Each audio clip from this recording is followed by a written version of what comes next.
What's going on, everybody? C4, welcome back to the channel. Today, we're going to be reacting to a new wave of Madden 22 ratings.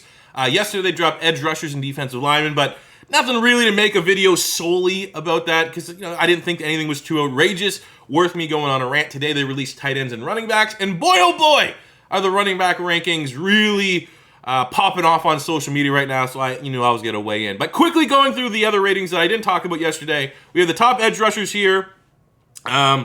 Really, the only thing I think they absolutely did Von Miller dirty right here. They made it like, what is that picture? You couldn't find something better. He literally was like your cover commercial guy, and you make it look like it's like Jamie Foxx playing a homeless guy. They did him dirty. And as far as the ratings, definitely the most polarizing player on social media was TJ Watt here, getting a 94.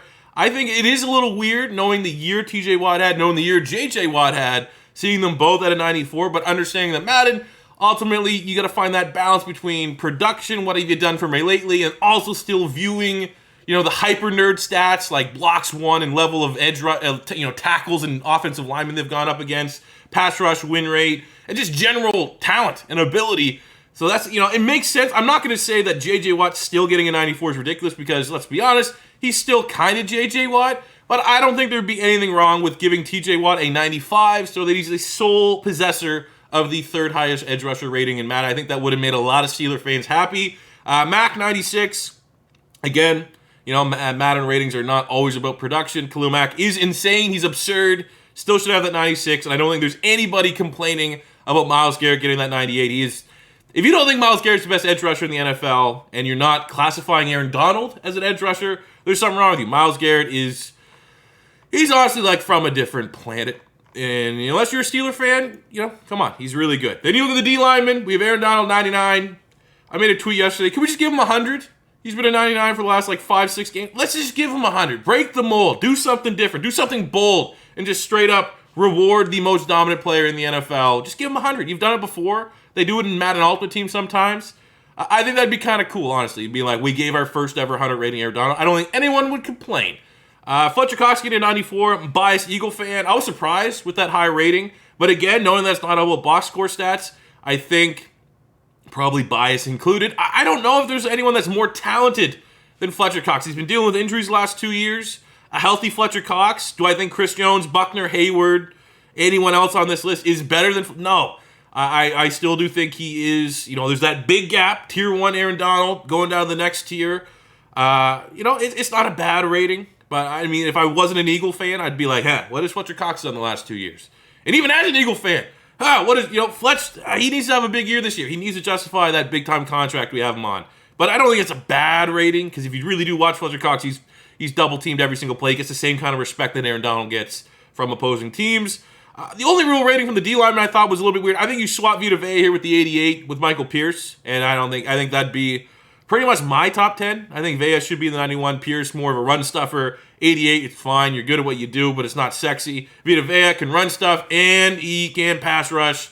I would put some respect on him. I think he is, I don't want to say emerging superstar, but he's really, really damn good. I think he probably is like the best player that no one really talks about in the NFL, at least on the defensive side of the ball. I think it's Vita Vea for the Tampa Bay Buccaneers. So today, top of that, again, nothing too crazy. Today, they did release tight ends. And Travis Kelce, 99 club, deservedly so. I predicted that. Makes sense. I mean, when you look at the top end of the tight ends here, Kelce and Kittle are in a tier of their own. I think out of all of these ratings, I think George Kittle 96 could be the most, I think they dogged him. I think you could, I don't know if you give him a 99, given the year that he had last year, some injuries and stuff like that, but I think you can give him 98. I think you can give him 97, understanding that tight ends, again, not production, go some more so for talent, and you're going to get a higher rating when you're a well-rounded tight end. You're not just a glorified receiver like Darren Waller, who's very good. I'm a big Darren Waller fan, but let's be honest, different skill sets between Darren Waller, George Kittle, and Travis Kelce. And understanding that the tight end overall rating is going to take, athleticism, receiving ability, your blocking ability into consideration. Yeah, Kittle and Kelce are always going to be higher than Darren Waller,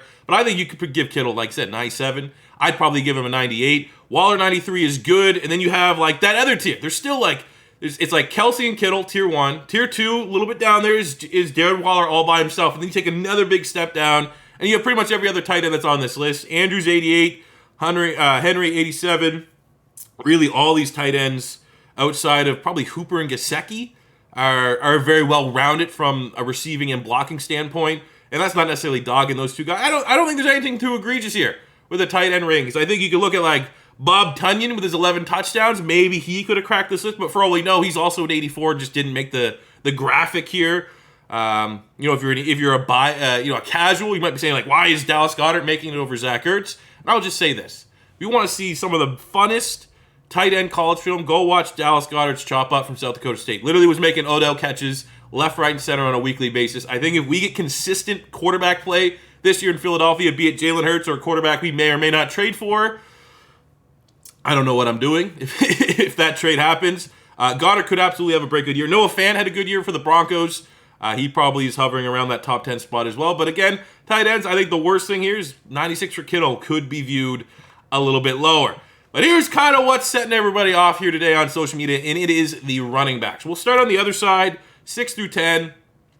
Jones 91, Saquon 90, Jacobs 89, Zeke 88, but I understand like Zeke's like regressed down to an 88. I don't really have too much problem with that. Mixon at an 88.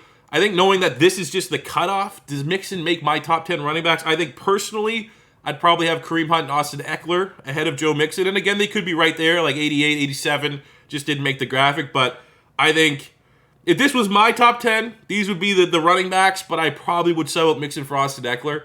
Then you go to the other side. Alvin Kamara 94, ain't bad, even though I will never forgive what he did to me on Christmas Day in my fantasy football finals. Oh, that was so bad. I feel for anybody that went up against Alvin Kamara, especially someone I was the juggernaut, all right? I was Patriots Dynasty in my fantasy league, going against the third seed. The guy that's just kind of scrapping and clawing his way through the fantasy playoffs. He just had Alvin Kamara. I had no chance.